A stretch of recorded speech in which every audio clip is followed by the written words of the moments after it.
വാഴക്കാമ്പ് അഥവാ banana stem നമുക്കൊരുപാട് health benefits ഉള്ളൊരു കാര്യമാണെന്ന് എല്ലാവർക്കും അറിയാമല്ലോ. ഇതിനെക്കൊണ്ട് പലരും തോരനും പച്ചടിയും ഒക്കെ വയ്ക്കാറുണ്ട്.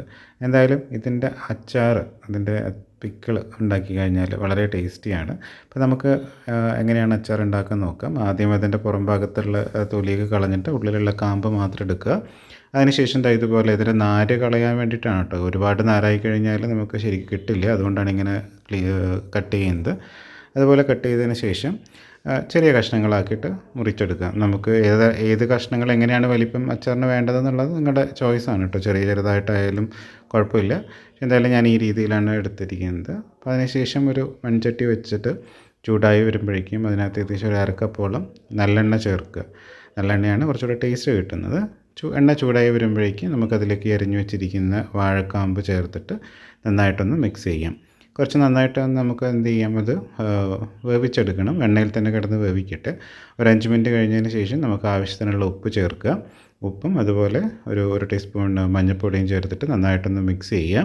ഇനി ഇതൊരു 10 മിനിറ്റോളം ഇതിൽ കിടന്നിട്ട്, ഈ എണ്ണയിൽ കിടന്നിട്ട് തന്നെ വേവട്ടെ. അപ്പോൾ പെട്ടെന്ന് വെന്ത് കിട്ടും, ഒരുപാട് സമയമൊന്നും എടുക്കില്ല. ഒരു 10 മിനിറ്റ് കഴിഞ്ഞതിന് ശേഷം നമുക്ക് മുളക് പൊടി ചേർക്കാം. ഞാനിവിടെ കാശ്മീരി മുളക് പൊടിയും എരിവുള്ളതും മിക്സ് ചെയ്തിട്ടാണ്. എരിവുള്ളത് ഒരു 1.5 ടേബിൾ സ്പൂൺ മാത്രമേ എടുത്തിട്ടുള്ളൂ. ബാക്കിയുള്ളത് കാശ്മീരി മുളക് പൊടി മിക്സ് ചെയ്തതിന് ശേഷം ഒരു 2 മിനിറ്റ് അതിൽ വേവിക്കുക. അതിനുശേഷം എന്ത് ചെയ്യുക, നമുക്ക് ആവശ്യത്തിനുള്ള വെള്ളം ചേർത്ത് കൊടുക്കാം. തിളച്ച വെള്ളം മാത്രം ചേർക്കുക, പച്ചവെള്ളം ചേർക്കരുത്. വെള്ളം ചേർത്തിട്ട് നന്നായിട്ടൊരു 10 മിനിറ്റോളം വേവിക്കാം, തിളക്കാം. അപ്പോഴേക്കും ഏകദേശം ഈ ഒരു കണ്ടീഷനായിട്ടുണ്ട്. വെള്ളം കുറവാണ്, ഡ്രൈ ആണെന്ന് തോന്നുകയാണെങ്കിൽ നിങ്ങൾക്ക് കുറച്ചുകൂടെ വെള്ളം ചേർക്കാം. ചൂടുവെള്ളം മാത്രം ചേർക്കുക. അതിനുശേഷം കുറച്ച് കായപ്പൊടി കൂടെ ചേർത്തിട്ട് നന്നായിട്ടൊന്ന് മിക്സ് ചെയ്തിട്ട് തിളക്കട്ടെ. ഞാനിവിടെ കുറച്ചുകൂടെ വെള്ളം ചേർത്തിരുന്നു.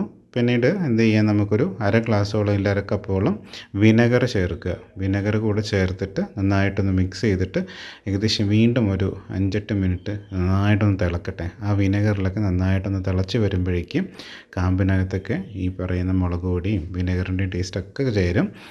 അപ്പോഴേക്കും നമുക്കിതാ ഏകദേശം റെഡി ആയിട്ടുണ്ട്. നമുക്ക് ഗ്യാസ് ഓഫ് ചെയ്യാം.